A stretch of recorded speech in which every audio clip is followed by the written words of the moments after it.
안녕하십니까, 박성호입니다. 순박한 시골 소녀라는 컨셉으로 중공에서 최고의 인기를 구가했던 유튜버 리즈치입니다. 원래 리지아자가 본명인데 예명으로 리즈치란 이름을 사용합니다. 그녀는 어릴 때 아버지를 잃고 어머니 슬하에서 자랐다고 합니다. 14살 때 집이 너무 가난해 학교를 그만두고 청도의 바에서 일하며 생활했다고 합니다. 그러다 어머니도 나이가 들어 보살피기 위해 시골 마을로 되돌아갔다고 합니다. 전원에서 소박하게 사는 일상을 보여준다는 컨셉의 동영상으로 갑자기 크게 성장했습니다. 웨이버 팔로워만 2760만, 토우타워 영상 플랫폼 시과의 팔로워는 6000만, 유튜버 구독자는 1600만에 이릅니다. 중국어를 사용하는 유튜버 가운데는 기네스 기록을 보유하고 있습니다. 2017년 포도 껍데기로 치마를 만든다는 제목의 동영상을 처음 올린 이래 2020년 7월에 1140만 구독자, 2021년 1월에는 1410만 구독자를 돌파해 유튜브 중국어 채널 기네스 기록을 잇따라 경신했습니다. 웬만한 동영상은 1000만, 2000만은 물론이고 3000만이 넘는 게 수두룩합니다. 유튜브 구독자만 중국어로 하는 전체 유튜브 총합을 뛰어넘습니다. 2018년 리즈치가 처음으로 유튜브에 영상을 올릴 때 불과 석 달 만에 100만 구독자를 넘었습니다. 그래서 네티즌들은 그녀를 두고 동방에서 온 신비한 힘이라고 불렀습니다. 중국 내에서는 선전기관들이 편을 들어주기도 했습니다. 사실 전원 생활의 낭만적인 모습은 상상 속에서는 가능할 뿐 꾸며진 이미지에 불과합니다. 정치 사상과 관계없는 컨텐츠라 중공 당국으로서도 우민화에 도움이 될 수 있는 컨텐츠였습니다. 그런데 어느 날 갑자기 초대형 유튜버 리즈치는 소리 소문 없이 사라졌습니다. 가장 마지막으로 올린 웨이보와 유튜브 영상이 2개월여 전입니다.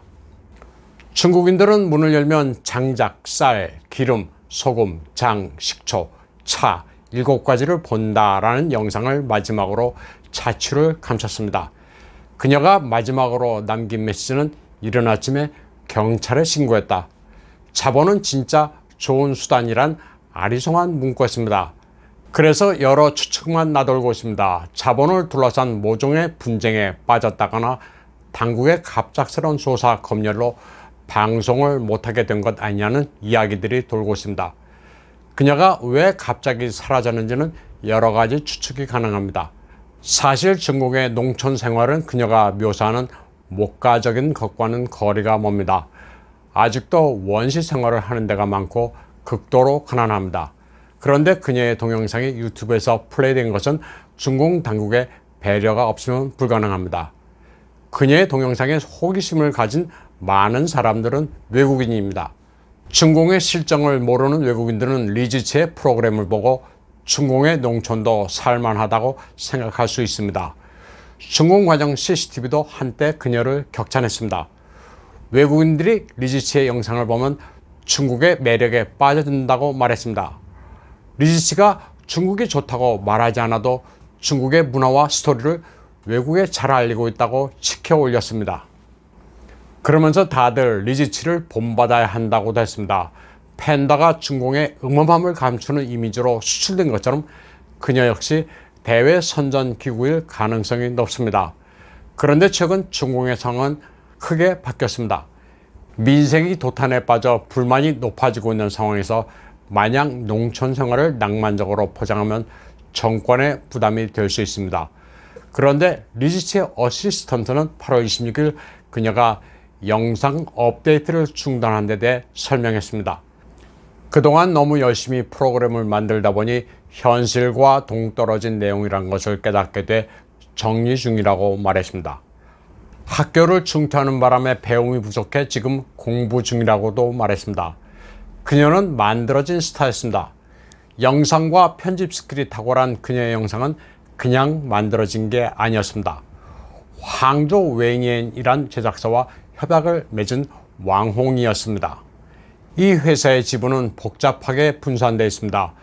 등록된 자본은 700여만 유엔인데 지분은 웨이창토, 화잉 캐피털, 전하이 캐피털, 바이트 댄스 등 22개의 유명한 투자 회사로 나뉘어져 있었습니다. 이 가운데 가장 주목할 만한 회사는 웨이창토우와 바이트댄스였습니다. 웨이창토우는 시너 웨이버의 2대 주주입니다. 또 바이트댄스는 시과 영상 플랫폼 토우테오와 틱톡의 모회사입니다. 이 쟁쟁한 회사들이 모여 리즈치란 여성을 포장해 상품으로 내놓은 거였습니다. 리즈치는 항저우 웨이니엔이란 회사의 주주도 아니었습니다. 거대 자본에 이용당한 존재로 이를테면 중공이 서방의 통전수단으로 기증하곤 하는 팬더와 같은 도구였습니다. 리즈치는 항저우 웨이니엔이란 회사로부터 이용당한 뒤 버림받은 것으로 보입니다. 한때 그녀는 자기 이름을 브랜드로 내세운 여러 제품을 내세워 큰 매상을 올렸습니다. 대표적으로 광시 장족 자치구의 미식 로스펀이란 면 요리는 큰 인기를 끌어 2020년 연매출 16억 유엔을 기록했습니다. 면 요리를 비롯한 여러 홈쇼핑 식료품을 파는 회사는 리즈치의 본명을 딴 리자자란 페이퍼 컴퍼니였습니다. 리즈치는 명목상 49%의 지분을 가지고 있는 것으로는 되어 있는데 유령 회사인데다 경영상 결정권도 없었습니다. 그러다 여기서도 쫓겨난 것으로 추정됩니다. 나중에는 리즈치란 웨이버 계정도 사용하지 못하게 됐습니다. 자본이 무섭다고 한 말로 봤을 때 정황이 그려집니다. 또 하나의 가능성은 중공이 최근 대대적으로 단속하고 있는 문화계 숙청의 일환일 수도 있습니다. 중공 국가세무국은 문화 오락 부문 종사자들의 세무 관리를 강화한다는 통지문을 발표했습니다.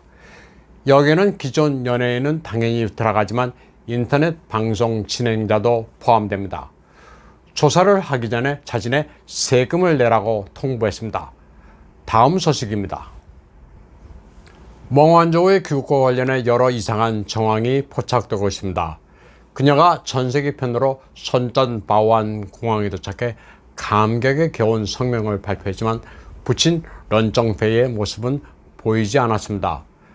대공포화에 너덜너덜해진 전설적인 소련 전투기처럼 돌아오기만 하라는 런정페이의 평소 태도를 볼 때 이해할 수 없는 대목입니다. 게다가 그녀가 캐나다에서 출발할 때 헤어지는 사람들과 눈물의 작별을 했는데 전혀 기쁜 표정은 아니라는 게 객관적이고 대체적인 평가입니다. 멍완조우는 7개의 여권과 캐나다의 호화 별장을 가지고 있습니다.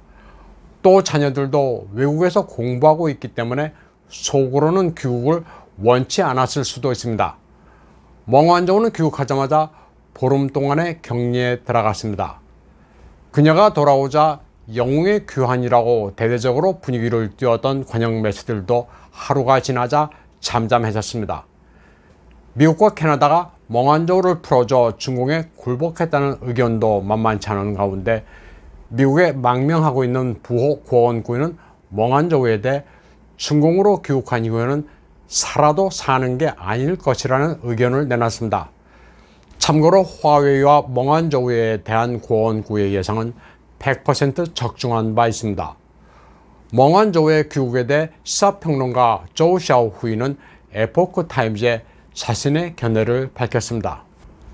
멍완조우는 화웨이와 중공 군부 간의 비밀을 비롯해 서방에 대한 화웨이의 감시망에 대한 극비사항을 가지고 있어 중공으로서는 일단 지금이라도 그녀를 인도받는 게 기묘했다고 설명했습니다. 미국 법정에서 혐의를 인정하는 한이 있더라도 나중에 번복하면 그만이기 때문에 귀환시켜야 안심할 수 있다는 게 중공의 입장입니다. 한편 중공에서 3년 동안 억류됐다 석방된 2명의 캐나다인들은 독방에 갇혀 외부인의 접촉이 차단되는 바람에 세계 우한 폐렴이 창궐한 사실도 몰랐다고 합니다. 또 푸른 나무와 하늘을 너무나도 보고 싶었다고 말했습니다. 한편 소학교 어문 수업에서는 그 사이에 멍완조우가 전세계 안에서 쓴 다른 고향의 것이를 밝다. 마음 편안히 그것은 고향으로 돌아가는 길이로다 라는 글을 집단 낭독합니다. 고향에 켜놓은 등은 마음을 따뜻하게 해준다. 신념의 색깔이 있으면 그것은 반드시 중국홍이다 등등의 구절이 들어가 시적 감흥도 풍부하고 읽으면 눈물이 나는 명문이라고 교사들이 추천하고 있습니다. 다음 소식입니다. 9월 24일 시안의 사이거 국제 쇼핑센터입니다. 군중들이 앞다퉈 달려가고 있습니다.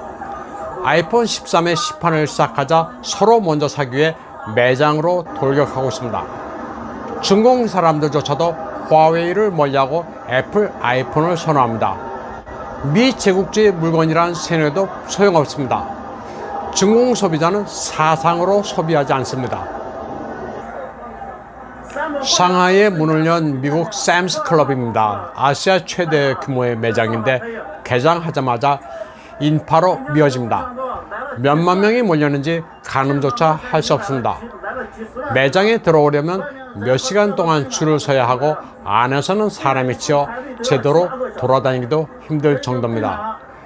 미제 생활용품과 저렴한 가격의 스테이크가 특히 인기가 많습니다. 입으로는 애국을 외치지만 쇼핑에서 그런 것은 없습니다. 지주가 타도되고 제국주의자들이 꼬리를 말고 달아난다는 홍색 가곡이 무색해지는 현장입니다. 오늘 방송은 여기까지 하겠습니다. 시청해주신 여러분 감사합니다.